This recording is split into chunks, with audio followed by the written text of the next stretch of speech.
finish by touching on an issue that has been the source of some international controversy, the LGBT issue, which in East Africa, many East African countries, has been controversial. Just recently, the neighbouring country of Uganda introduced very draconian legislation, which caused quite an outcry internationally. Do you have a feeling that Uganda has gone too far with its legislation? I am Kenyan, so I'm sure Ugandans can speak for themselves.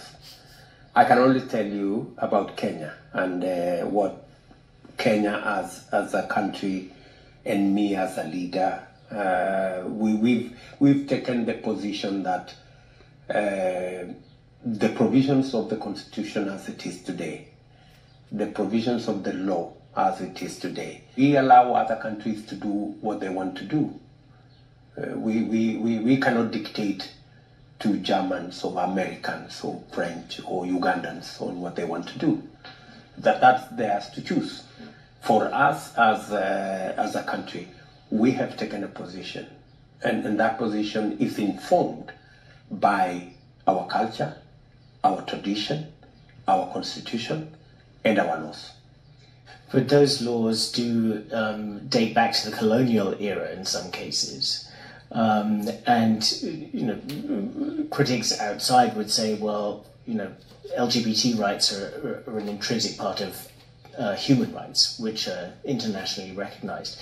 Do you recognize that? Do you see that the rights of LGBT people are intrinsically a question of human rights, which are universal?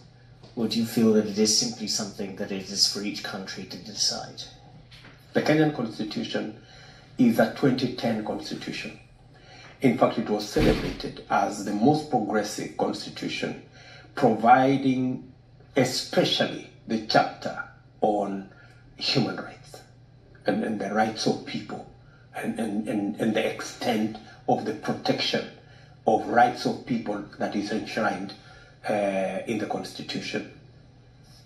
And in that context, in the formulation of that Constitution, the people of Kenya spoke expressly as to what kind of rights and to what extent everybody can enjoy their rights without infringing on the rights of others.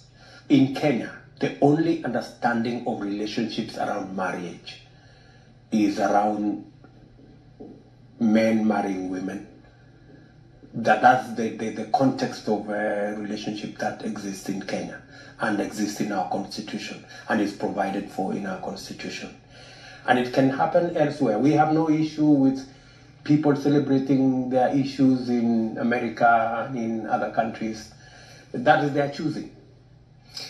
Just very briefly, I mean, it was really just a blink of an eye also in Europe, in the United States, that marriage was only between a man and a woman as well. It's a very short time. Do you think that will never come in Kenya, or you think maybe it will just come but in a longer period of time? I cannot tell you. I cannot stretch my imagination that far. Maybe we can leave it here for now and see what happens in the future. William Ruto, thank you very much for speaking to DW today. Thank you very much, my brother.